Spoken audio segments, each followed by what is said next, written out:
Okay, so today's sharing, yeah? I kind of like today's sharing a lot. Okay, then I'll share the quote in the chat later. Okay, so if you guys are interested, you can copy that quote, copy and paste in your phone or in whatever. Okay, so we have been talking about forgiveness, forgive. Oh, Bhante say forgive, forgive. But let us consider some things, some questions. The first question is forgiving implying that one is weak and not standing up to those who do evil acts? Another question is forgiving accepting or condoning an act that is in itself unforgivable? So what do you guys think? Okay, so this quote I think is the answers both questions. So it is said that actually, you see, this practice of forgiveness, it is the practice to be free of the inner violence of your own rage and anger, and at the same time, not abandoning the pursuit of right action in accordance with Dhamma. Of course, we are talking about Dhamma, towards that action, so that it will not happen again or will reduce drastically.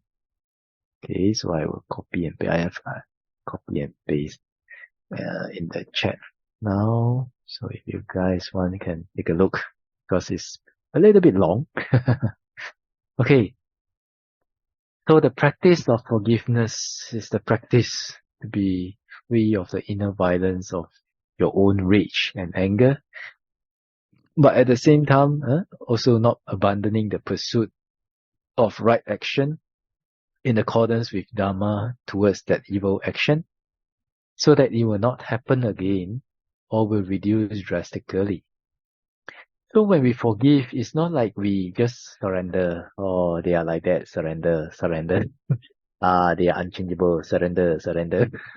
Not like that, But in fact, the practice of forgiveness is, actually forgiveness is basically the letting go of our own anger, whether it's anger to ourselves, anger with others, right? Because we can see this from one of the meditation manual, which is the what we call the Visuddhimagga, in the chapter of loving kindness. In the chapter of loving kindness, there's a whole section on removing anger. Okay, so when we remove anger, there's many methods, but one of it is forgiveness.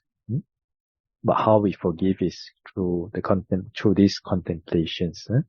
But after we forgive, is it like okay already or okay already actually not like that. Actually, after forgiving and letting go of your inner rage, letting go of your inner anger, then we are in a better position. Our mind is in a better position, a better condition to consider what else can be done.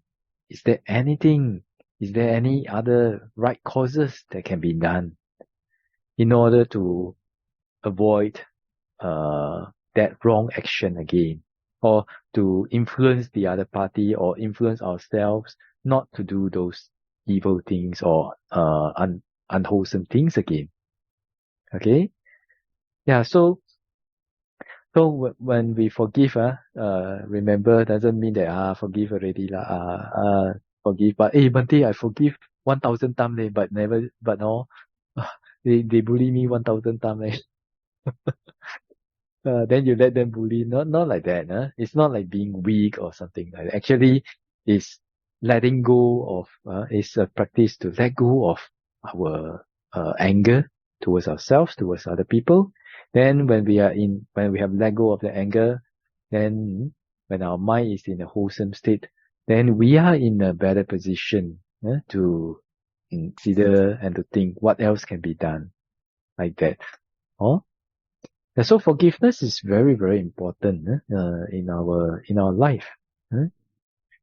whether you are an emperor or whether you are just a normal person or whether you are a yogi, wherever you go, wherever you go, even in the monastic community, if there is no forgiveness, of course, life will be very, very difficult for you.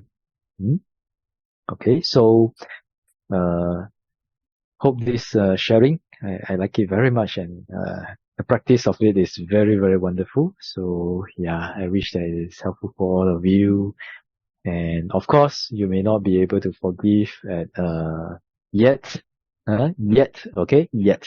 But hopefully, all of us will be able to work towards forgiving those that we cannot forgive, and ultimately be able to have no anger and no rage towards all the beings in the world, no matter who they are and where they are. Okay? So that's the sharing for today. Hope it is beneficial to all of you. Let us share merit.